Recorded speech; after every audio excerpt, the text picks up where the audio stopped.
Hello everyone, my name is Sinpreet Singh और आज हम कवर कर रहे हैं सलीमगढ़ फोर्ट। जो सबसे पहला प्रिजनर था इसके अंदर वो मुराद बख्श था। मुराद बख्श उसका ब्लड ब्रदर था, सगा भाई। कोई लोग कहते हैं कि उसको किसी और से प्यार हो गया था और जो औरंगजेब को नागवारा था। तो अंदर जो स्ट्रक्चर है सलीमगढ़ फोर्ट का वो सेफ नहीं है टू विजिट। जिनको कैद किया गया था वो थे हमारे INA के सोल्जर्स, जो हाई रैंकिंग ऑफिसर्स थे। उनको अंदर ले जाकर टॉर्चर किया गया था। सलीमगढ़ फोर्ट बहुत सारे लोग इसके बारे में नहीं जानते हैं। द रीज़न बीइंग क्योंकि इसको बहुत पब्लिसाइज नहीं करती है हमारी गवर्नमेंट, इसके बारे में बात नहीं होती है। इनफैक्ट हमारी टेक्स्ट बुक्स में भी नहीं लिखा जाता है। मुझे भी नहीं मालूम था, जब मैंने एक्सीडेंटली इसकी कुछ 1-2 वीडियोस देखी थी 4-5 साल पहले, तब मुझे मालूम चला। जो मेरे पीछे अभी आप देख रहे हैं वो सलीमगढ़ फोर्ट को रास्ता जाता है। वो सलीमगढ़ फोर्ट नहीं है, वो रास्ता जाता है। और इतना ही मैं क्लोज आ सकता हूँ सलीमगढ़ फोर्ट को। इसके और बियॉन्ड जाने की मेरे को इजाज़त नहीं दी जाएगी क्योंकि यहाँ पर मिलिट्री खड़ी हुई है। और 1-2 बार मैं पहले भी यहाँ पर आया हूँ तो मुझे ये बोलते हैं, ऐसे मुझे क्या सभी को ये बोलते हैं कि अंदर जो स्ट्रक्चर है सलीमगढ़ फोर्ट का वो सेफ नहीं है to visit. And I think it is pretty true because मैंने कुछ फोटोग्राफ्स देखी हैं जब पहले यहाँ पे अलाउड था जाना, कुछ वीडियोग्राफ्स देखी हैं तो स्ट्रक्चर बहुत ख़राब था। तो अभी मुझे अंदर तो जाने की अनुमति नहीं है, तो मैं जितनी भी स्टोरी है वो बाहर ही आपको सुनाने वाला हूँ। अब मैं कोशिश ये करूँगा कि अब मेरे को जो भी फोटोग्राफ्स या वीडियोग्राफ्स मिलती है बाकी यूट्यूब से या किसी और स्टॉक फुटेज या स्टॉक वीडियोस में जाके, तो मैं वो यूज़ करूँगा। आपको एक बात बता देता हूँ यार कि यहाँ पर ना लोग ट्रेसपासिंग बहुत करते हैं। दैट इज़ वाई आप देखेंगे कि आपको बहुत बार सीटियों की आवाज़ सुनने को मिलेगी। जो हमारे आर्मी पर्सनल है वो सीटियाँ बजाते रहते हैं, विसल करते रहते हैं, लोगों को बताते रहते हैं कि यहाँ पर आपको नहीं जाना है, this is not good, this is not safe. और मैं भी उनसे भी बात कर रहा था कि यार मुझे थोड़ा अलाउ करो अंदर जाना, तो उन्होंने अलाउ नहीं किया। मैंने उनसे पूछा कि यहाँ पर लोग जाने को क्यों मना करते हो आप। सो ही वाज सेइंग कि यहाँ पर सांप वगैरह हैं इसलिए हम लोगों को मना करते हैं, लेकिन लोग मानते नहीं हैं। सो आई थिंक जिस भी चीज़ पे बैन होता है ना, हमें वो चीज़ ज़्यादा पसंद आती है। सो सलीमगढ़ फोर्ट जो बनवाया था वो बनवाया था शेर शाह सूरी के बेटे सलीम शाह सूरी ने, जब हमारी कंट्री के अंदर सूरी डायनेस्टी या सूर डायनेस्टी चल रही थी। थोड़ा सा मैं आपको यहाँ पर बैकग्राउंड दे देता हूँ इस पूरे कंटेक्स्ट के ऊपर कि सूरी डायनेस्टी से पहले या सूर डायनेस्टी से पहले मुगल डायनेस्टी थी, लेकिन बहुत ही छोटे सेक्शन के लिए उसने राज किया था। 1526 के अंदर बाबर, जो कि फर्स्ट एम्परर था मुगल अम्पायर का, उसने किसी तरह से अपनी सल्तनत को, अपनी अम्पायर को, सल्तनत को या अपनी अम्पायर को आप कह सकते हैं, एस्टैब्लिश किया था। 1526 से लेके 1530 तक या एक्चुअली पीछे जो है वो सारा का सारा मिलिट्री गैरिसन बना हुआ है। तो आप देखेंगे कि काफ़ी सारे मिलिट्री पर्सनल जो है यहाँ से निकल रहे हैं या फिर यहाँ पर आ भी रहे हैं। सो 1526 से लेके 1530 तक बाबर ने राज किया। 1530 में उसकी डेथ होती है, तो उसका जो बेटा होता है हुमायूं वो गद्दी नशी होता है और 1540 तक राज करता है। लेकिन उस वक्त उसको डिफीट कर देता है, सूरी डायनेस्टी में वो डिफीट हो जाता है। और 1540 से लेकर 1555 तक वो आउस्टेड ही रहता है, उसके पास कोई एम्पायर नहीं होता। और जो सलीमगढ़ फोर्ट था वो बना था 1546 के अंदर बना था सलीमगढ़ फोर्ट। और यहाँ पर एक बहुत ही इंटरेस्टिंग स्टोरी है। जब हुमायूं 1540 के अंदर हार जाता है तब क्या होता है, ऐसा कहा जाता है कि जो सिखिज्म के सेकंड गुरु थे, फर्स्ट थे गुरु नानक जी और दूसरे जो थे वो गुरु अंगद जी थे। तो हुमायूं जो होते हैं वो गुरु अंगद जी के पास जाते हैं और उनके पास ब्लेसिंग सीख करने जाते हैं। ये फ्यूचर, जो पुराने ज़माने में लोग एस्ट्रोलॉजी में बहुत बिलीव करते थे, इनफैक्ट आज भी करते हैं। और इस तरह की एडवाइस लेना कि मैं ऐसा क्या करूं कि मेरा राज्य मुझे वापस मिल जाए, या मैं ऐसा क्या करूं मेरा फ्यूचर अच्छा हो जाए, ये बहुत ही कॉमन चीज़ थी, आज भी है। तो गुरु अंगद जी के पास जाते हैं और वहाँ पर जाके वो बहुत गुस्सा आते हैं हुमायूं, क्योंकि वो कहते हैं यार मैं तो राजा हूँ, तूने मुझे एकदम से अटेंशन क्यों नहीं दी। एंड गुरु अंगद, या फॉर दैट रीज़न, अगर आप किसी भी गुरु की बात करते हैं, weather he comes from Sikhism और फ्रॉम हिंदुइज्म और फ्रॉम एनी अदर कल्चर और रिलीजन और belief set, doesn't really matter, because once they attain that spiritual enlightenment they will let go of everything else and they are not even scared of death anymore. So the same was the case with Guru Angad ji as well. Finally उन्होंने entertain किया हुमायूं का और उन्हें blessings दी कि ठीक है तुम्हें तुम्हारा एम्पायर वापस मिल जाएगा। तो ये 1540 की बात है। हुमायूं को अपना एम्पायर मिलता है 1555 के अंदर। अगले एक साल में, मतलब एक साल के बाद उनकी डेथ हो जाती है। और उनकी डेथ बहुत ट्रैजिक थी, क्योंकि जब उनकी डेथ होती है तब वो अजान की कॉल सुनकर सीढ़ियों से नीचे उतर रहे होते हैं, लेकिन जो उनके रोब्स, मतलब चोगा जो उन्होंने पहना हुआ करता था, तो उसमें उनके पैर फंसने से उनकी वो स्लिप हो जाते हैं। और जो उनका टेम्पल होता है, इट्स सेड कि फोरहेड में भी टेम्पल व्हाटएवर, वहाँ पर बहुत ही रॉबस्ट स्टोन जो होता है जाके मतलब सीढ़ियों पे जाके वो उनका सर टकराता है and then he dies. that was the end of him. पर हम सलीमगढ़ फोर्ट पे दोबारा आते हैं। तो जब सलीमगढ़ फोर्ट बनवाया गया था, ये सूर डायनेस्टी को रिप्रेजेंट करता है। ऐसा कहा जाता है कि जब ये बनाया गया था तब ये बनाने के बाद, कंप्लीशन के बाद ही पूरा कंप्लीटेड नहीं था। जो उसको डिज़ाइन देना था वो पूरा नहीं दे पाए थे। किस बेसिस पे कहा जाता है, मैंने बहुत रिसर्च करी यार, मुझे नहीं मिला। फर्स्ट, सेकेंड, बहुत ही मज़ेदार बात सलीमगढ़ फोर्ट के बारे में ये है कि सलीमगढ़ फोर्ट एक फॉर्मर आइलैंड पर बिल्ट है, मतलब टापू पर। तो जहाँ पर सलीमगढ़ फोर्ट अभी है वहाँ पर एक्चुअली में टापू हुआ करता था। अब वो टापू नहीं है क्योंकि अब तो यमुना नदी भी टेक्निकली नहीं है दिल्ली के अंदर, लेकिन जब वो टापू था तो उसके एक साइड पर यमुना नदी थी और दूसरी साइड पर Aravali hills. Yes, you heard that right, Aravali hills in Delhi. तो अरावली हिल्स जो थी वो हुआ करती थी, तो एक नेचुरल एलिवेशन मिला हुआ था उस ग्राउंड को, लगभग 100-125 फीट का। तो ये एक बहुत ही अच्छी चीज़ मानी जाती है। अगर आप फोर्ट्रेस बनाना चाहते हैं तो हमेशा एक हाइट पे बनाते हैं ताकि आप दूर तक देख सकें और आपकी आर्मीज आपको जल्दी से कॉन्कर ना कर सकें। सो अरावली हिल्स पे थोड़ा सा मैं और बात कर लेता हूँ। अरावली हिल्स जो थी अभी भी हैं, वो शुरू होती है कहाँ से? राजस्थान से, लेकिन वो एंड यहीं पर ही होती हैं, दरियागंज पे एंड हो जाती हैं वो। This is pretty amazing, isn't it? तो अरावली हिल्स और साथ में यमुना रिवर का जो ये अच्छा सा कॉम्बिनेशन बना हुआ था, इसको देख के सलीमगढ़ फोर्ट को यहाँ बनवाया गया।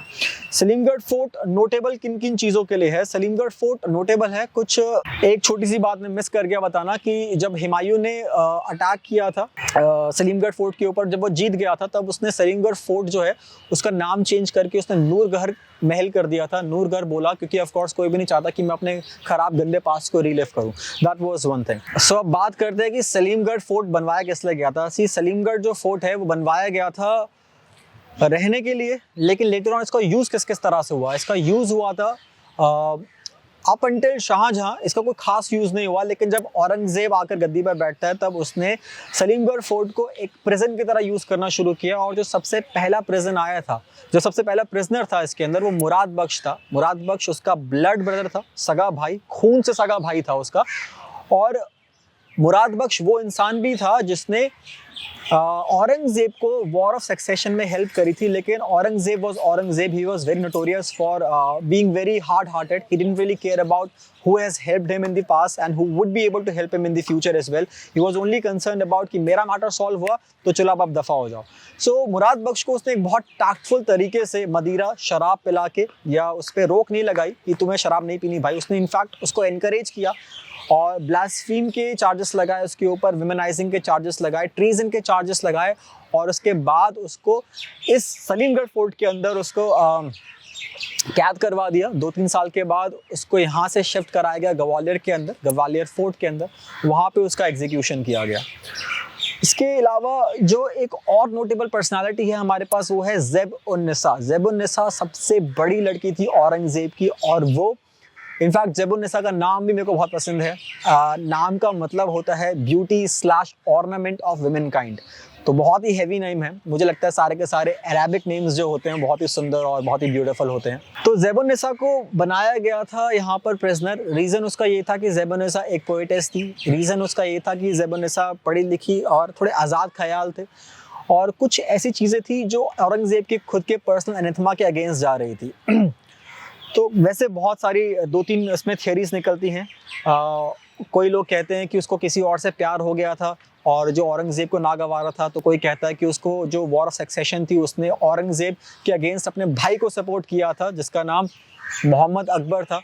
उस चक्कर में उसको यहाँ प्रिजनर बनाया गया। तो कोई कहता है कि वो पोएटेस थी, but whatever the reason was, we know it for sure कि उसको यहाँ पर कैद किया गया। लाइफ इम्प्रिजनमेंट हुई थी। तो 1681 के अंदर उसको ज़ैब-उन-निसा को लाइफ इम्प्रिजनमेंट हुई थी, और 20 साल के बाद रफली स्पीकिंग 1701-1702 के आसपास उसकी डेथ हुई थी सलीमगढ़ फोर्ट के अंदर ही। फाइनल डेज जो थे उनके वो 7 दिनों की बीमारी के बाद शी एक्सपायर्ड। तो उनको फाइनली 30 हज़ारी कोर्ट में रखा गया। इसके बाद यहाँ पर एंट्री होती है as a prisoner Bahadur Shah Zafar II की। जब 1857 का रिवोल्ट और रिबेलियन हुआ था तब बहादुर शाह जफ़र II जो थे वो सारे के सारे ऑपरेशंस को पहली बात तो यहीं से कंडक्ट कर रहे थे, सलीमगढ़ फोर्ट से। रेड फोर्ट से नहीं कर रहे थे, सलीमगढ़ से कंडक्ट कर रहे थे, और यहीं से उनको बंदी बनाया गया था 1858 में ब्रिटिश के द्वारा। और यहाँ से उनको उठाकर लेके गए थे कहाँ पर? रंगून नहीं, उनको लेके गए थे हुमायूंस टूम।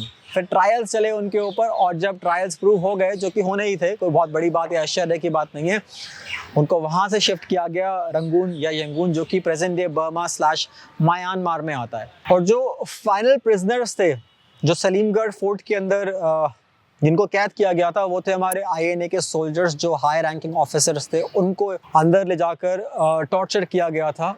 कोर्ट मार्शल हुए ऑफ कोर्स पहले, क्योंकि उनके ऊपर चार्जेस लगे थे ट्रीजन के। 1945 से लेकर 1947 के बीच में जो इंडियन नेशनल आर्मी थी, जिनको सुभाष चंद्र बोस लीड कर रहे थे, मेजॉरिटी ऑफ द पॉपुलेशन ये जानती है कि गांधी और Nehru, ahimsa, civil disobedience, quit India movement, non cooperation movement, salt satyagraha, इन सबसे आज़ादी आई। बट रियलिटी अगर आप ब्रिटिश से सुनेंगे, जो कि जिन्होंने आज़ादी हमें दी है, क्लेमेंट एटली की अगर आप सुनेंगे, तो बहुत वेरिएशन आपको सुनने को मिलता है, क्योंकि सच्चाई को छुपाया गया।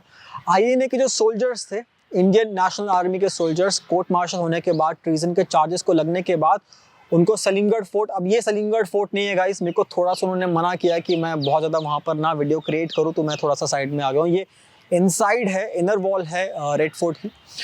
तो सलीमगढ़, जो कि ब्रिज क्रॉस करके उस साइड पड़ता है, और वहाँ पर बेसिकली उनको कैद किया गया, मारा गया, पीटा गया, बहुत टॉर्चर किया गया। और अब इसमें जो मेजर 3 नाम आते हैं, वो आते हैं पता कर्नल प्रेम सहगल का, कर्नल गुरबख्श सिंह ढिल्लन का, और मेजर जनरल शाहनवाज खान का। इन तीनों को कोर्ट मार्शल कर अब जो हुआ वो तो हम कभी एग्जैक्टली नहीं पता लगा पाएंगे, बट जो हुआ वो गलत हुआ, वो शायद नहीं होना चाहिए था। और फिर जाकर हमें 1947 के बाद कहीं ना कहीं आज़ादी मिली, बट इन लोगों को भुला दिया गया। ये जो बजर सुन रहे हैं आप, ये ट्रेन का बजर है, ये उसी ब्रिज से निकलती है, जो ब्रिज एक वक्त पर सलीमगढ़ और रेड फोर्ट को कनेक्ट करता था। कुछ फाइनल चीज़ें जो मैं आपके डिस्कस करना चाहता हूँ सलीमगढ़ फोर्ट के बारे में, वो ये है कि सलीमगढ़ फोर्ट, काफ़ी सारे यूट्यूब पे मैंने वीडियोस देखी हैं, वो लोग बोलते हैं कि यार ये जो वॉल्स है ना, ये सलीमगढ़ फोर्ट की वॉल्स हैं। मुझे नहीं पता लोग ऐसा अपने साथ क्यों करते हैं, but I don't think so. They either don't want to research a lot of things once they're visiting a particular place, or they just want to come up and create some sort of video so that they can get some sort of views, and that is because they want to become an influencer. The thing is that you need to have love for it from the very bottom of your heart, and if you're not having that, then sir, it is not going to work out in the longer run. I'm going to tell you what, ये जो walls आप देख रहे हैं, ये red fort की walls हैं। ये किसी भी तरीके से सलीमगढ़ की वॉल्स नहीं है, ऐसा एक मिसकंसेप्शन है। और इसका जो प्रूफ है मैं आपको दे सकता हूँ इस पर्टिकुलर फोटोग्राफ से। आप क्लियरली देख सकते हैं, ये रेड फोर्ट है, ये सलीमगढ़ फोर्ट है, और ये उसके बीच का कनेक्टिंग ब्रिज है। अब यहाँ पे मैं इसकी जस्ट इस साइड पे खड़ा हूँ। ये जो गेट है, ये वाला गेट आप देख रहे हैं, ये गेट है। This gate that you are looking at is actually this gate. तो मुझे बताओ, सलीमगढ़ की जो बॉर्डर्स हैं वो तो यहीं पर ही ख़त्म हो रहे हैं, तो सलीमगढ़ के बॉर्डर्स मैजिकली रेड फोर्ट की बिल्डिंग के अंदर किस तरह से आ सकते हैं? इसको प्रूव करने के लिए हमारे पास एक और फोटोग्राफ है। See Red Fort, see Salimgarh Fort, see the interconnecting bridge over here. How can magically the walls of Salimgarh Fort can enter the Red Fort? It cannot happen. So I don't think so. Ideally speaking, ऐसा true नहीं है। जो अभी आप rubble masonry की walls देख रहे हैं, डेफिनेटली काइंड ऑफ आर्किटेक्चर में थोड़ा ज़रूर मैच करती है सलीमगढ़ फोर्ट से, बट ये एग्जैक्टली मैच नहीं करती। पहली बात, same material kind of use हुआ है, इसका मतलब ये नहीं है कि दोनों एक ही स्टाइल के या एक ही बंदे ने बनवाए या फिर वो सलीमगढ़ फोर्ट की वॉल्स हैं। Let's be very clear about that. In fact ये very well inside the perimeter of Red Fort है। अगर आप इस वॉल के उस साइड चले जाएंगे तो वो क्या मिलेगा? You will get road. अभी तो आपको रोड मिलेगी जो रिंग रोड जाती है, और उस जमाने में आपको यमुना रिवर मिलती है। So this is all about Salimgarh fort, and I hope that I got you some information that will clarify all your doubts. यहाँ पर जो ब्रिज था, अब वो ब्रिज एग्जिस्ट नहीं करता है। तो अब जो ब्रिज एग्जिस्ट करता है वो सिर्फ वो वाला ब्रिज है जो मैं आपको दिखा चुका हूँ, and that is all about it. So I hope that you liked the video, and if you did like the video, let me know. I would like to hear all of your beautiful comments. Have a nice day. Bye.